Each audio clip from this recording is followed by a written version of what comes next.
ជាបឋមសូមគោរពជំរាបសួរពុកម៉ែបងប្អូនទាំងអស់គ្នាដែលកំពុងតែតាមដានទស្សនានៅ Channel PTM News សម្រាប់ថ្ងៃនេះគឺជាថ្ងៃទី18នៃខែតុលាឆ្នាំ2025ហើយដោយអ្វីដែលបានសន្យាជាមួយបងប្អូនពីពេលកន្លងទៅហើយថាខ្ញុំនឹងទៅស្វែងរករាល់ព្រឹត្តិការណ៍ព័ត៌មានដែលកើតមាននៅប្រទេសថៃដើម្បីលើកយកមកចែករំលែកចែកជូនដល់បងប្អូនទាំងអស់គ្នាឲ្យបានដឹងហើយជាពិសេសគឺពាក់ព័ន្ធនឹងករណីគ្រោះអាសន្នគ្រោះមហន្តរាយអគ្គិភ័យតែម្ដងបងប្អូនមកទល់នឹងពេលនេះខ្ញុំទទួលបានរបាយការណ៍ថ្មីពាក់ព័ន្ធនឹងករណីអគ្គិភ័យដែលកើតមាននៅប្រទេសថៃចំនួន2ករណីបន្ថែមទៀតគឺអគ្គិភ័យឆេះសាឡាវត្តនិងហាងជួសជុលរថយន្តនៅប្រទេសថៃបងប្អូនករណីនេះគឺកើតមានកាលពីម្សិលមិញថ្ងៃទី17ខែតុលាឆ្នាំ2025ដូច្នេះហើយខ្ញុំម្សិលមិញបងប្អូនដោយសារតែករណីនេះឆេះនៅពេលយប់រួមទាំងពេលព្រឹកដោយសារតែព័ត៌មានមិនមានការអាប់ដេតបន្ថែមទេដូច្នេះហើយខ្ញុំលើកយកមកចែករំលែកជូនបងប្អូននៅពេលព្រឹកនេះតែម្ដងកាលពីម្សិលមិញបងប្អូនអគ្គិភ័យចំនួន2ករណីកើតមាននៅឯប្រទេសថៃហើយករណីទី1នោះគឺពាក់ព័ន្ធនឹងករណីឆេះសាឡាវត្តនៅឯខេត្តនគររាជសីមាដូច្នេះយើងនឹងទៅលម្អិតតែម្ដងនៅវេលាម៉ោងប្រមាណជា10 និង 10 នាទីព្រឹកបងប្អូននៅថ្ងៃទី17ខែតុលាឆ្នាំ2025ម្សិលមិញនេះមានឧបតហេតុអគ្គិភ័យឆេះសាឡាវត្តបានភុនជលោកស្ថិតនៅក្នុងស្រុកមណ្ឌលមគាខេត្តននសុងនគររាជសីមាប្រទេសថៃ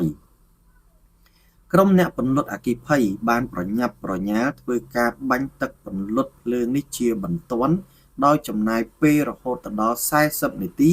ទើបគ្រប់គ្រងស្ថានភាពនេះបានហើយមូលហេតុបឋមដែលគេសន្មតថា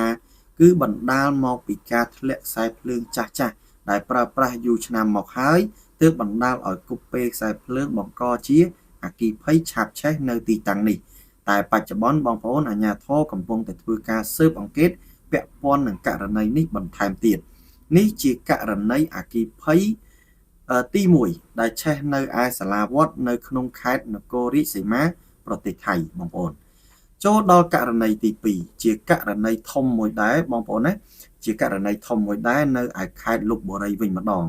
កាលពីថ្ងៃទី17ខែតុលាឆ្នាំ2025ដដែលបងប្អូនណានៅវេលាម៉ោងប្រមាណជា6:55នាទីល្ងាចមានអគ្គិភ័យដ៏ធំមួយបានកើតឡើងនៅឯហាងជួសជុលរថយន្តដែលមានឈ្មោះថា OV ជាកាណាឈៀងស្ថិតនៅផ្លូវកាន់ខ្លុងឈុនប្រាតានបងប្អូនសង្កាត់ឆាបសូនស្រុកទីក្រុងខេត្តលុបបុរីប្រទេសថៃហាងនេះស្ថិតនៅជិតស្ពានទី7និងមានផ្ទះឈើចាស់ៗជាច្រើនខ្នងនៅក្បែរនោះផងដែរប៉ុន្តែករណីនេះបងប្អូនដើមចមគឺកើតឡើងដោយសារតែផ្ទះឈើចាស់ៗនោះបង្កជាអគ្គិភ័យទើបឆាបឆេះមកដល់យានដ្ឋានជួសជុលរថយន្តនេះតែម្ដងភ្លើងនេះបានចាប់ផ្ដើមចេញពីផ្ទះឈើហើយឆាបឆេះយ៉ាងលឿនដោយសារតែនៅហាងនេះមានធុងផ្ទុកប្រេងជាច្រើនបងប្អូនក៏រួមទាំងសារធាតុរាវចាស់ៗដែលស្តុកនៅក្នុងហាងដែលបណ្ដាលឲ្យមានការផ្ទុះជាខ្លាំងហើយសម្លេងផ្ទុះនោះបានធ្វើឲ្យប្រជាជននៅជុំវិញនោះភ័យស្លន់ស្លោប៉ុន្តែគ្រួសារនិងអ្នកជិតខាងគឺបានរត់គេចខ្លួនទាន់ពេលវេលា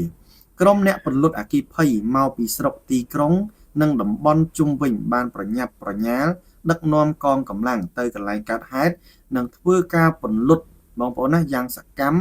រហូតទៅដល់ស្ថានភាពនេះស្ងប់ស្ងាត់ទោះជាយ៉ាងណាបងប្អូនផ្ទះឈើនិងហាងជួសជុលរថយន្តនេះគឺរងការខូចខាតតែម្ដងសម្រាប់ព័ត៌មានពាក់ព័ន្ធជាមួយនឹងអ្នករបួសបងប្អូនណាគឺមានជនរងគ្រោះមួយនាក់គឺជាម្ចាស់ហាងហើយភរិយានោះគឺរងរបួសស្រាលនេះបើតាមប្រភពដែលគេរាយការណ៍ដោយសារតែត្រូវភ្លើងហ្នឹងគឺខ្ទាតចំបងប្អូនណាឆាបឆេះទៅខ្ទាតចំហើយជនរងគ្រោះនេះត្រូវបានបញ្ជូនទៅមន្ទីរពេទ្យប្រាណារាយនៅក្នុងខេត្តលុបបុរីដើម្បីទទួលការព្យាបាល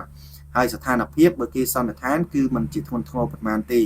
ហើយសម្រាប់របាយការណ៍ពាក់ព័ន្ធជាមួយនឹងអ្នកស្លាប់ឬក៏អ្នករបួសនោះគឺមិនទាន់មានរបាយការណ៍ណាបញ្ជាក់ទេបងប្អូនណា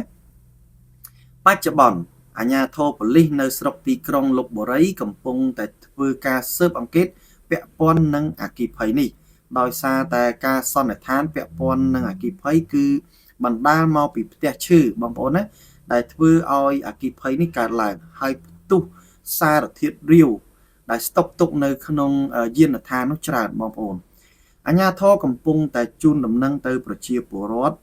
ពាក់ព័ន្ធនឹងសុវត្ថិភាពអគ្គិភ័យឲ្យមានការប្រុងប្រយ័ត្នបងប្អូនណាឲ្យមានការប្រុងប្រយ័ត្នពាក់ព័ន្ធនឹងករណីអគ្គិភ័យដែលកំពុងតែកើតមានច្រើនករណីនៅឯប្រទេសថៃនេះជាករណីទី2បងប្អូនណានេះជាករណីទី2ដែលកើតមាននៅឯប្រទេសថៃនៅឯខេត្តលុបបូរីដូច្នេះសរុបមកបងប្អូនគឺករណីអគ្គិភ័យគឺកើតមានចំនួន2ករណីនៅឯប្រទេសថៃសម្រាប់ថ្ងៃទី17ខែតុលាឆ្នាំ2025ម្សិលមិញនេះដូច្នេះបងប្អូននេះជាករណីដែលកើតមានបង្កអគ្គិភ័យនឹងគឺសឹងតែរៀងរាល់ថ្ងៃហើយមកទល់នឹងពេលនេះក៏យើងនឹងតាមដានលម្អិតពាក់ព័ន្ធនឹងករណីអគ្គិភ័យជាបន្តបន្ទាប់ឬក៏គ្រោះអាសន្នមហន្តរាយណាផ្សេងទៀតដែលកើតមាននៅឯប្រទេសថៃប្រសិនជាមានខ្ញុំនឹងលើកយកមកចែករំលែកចែកជូនដល់បងប្អូនទាំងអស់គ្នាឲ្យបានដឹងបន្ទាប់នឹងពេលនេះបងប្អូនអត្ថបទខាងលើក៏ឈានដល់ទីបញ្ចប់ដែរហើយក៏សូមអរគុណពុកម៉ែបងប្អូនទាំងអស់គ្នាដែលចំណាយពេលវេលាដ៏មានតម្លៃក្នុងការតាមដានទស្សនាតាំងពីដើមរហូតដល់ចប់ហើយសម្រាប់បងប្អូនបើពេញចិត្តកុំភ្លេចជួយចុច like ជួយចុច subscribe ដើម្បីទទួលបានព័ត៌មានពីខ្ញុំបាទបន្ថែមទៀតពាក់ព័ន្ធនឹងករណីគ្រោះអាសន្នគ្រោះមហន្តរាយអគ្គិភ័យខ្យល់ព្យុះរន្ទះបាញ់ដែលកើតមាននៅឯប្រទេសថៃខ្ញុំនឹងធ្វើការអាប់ដេតជូនបងប្អូនហើយជាពិសេសមួយទៀតនោះគឺពាក់ព័ន្ធនឹងករណីអគ្គិភ័យ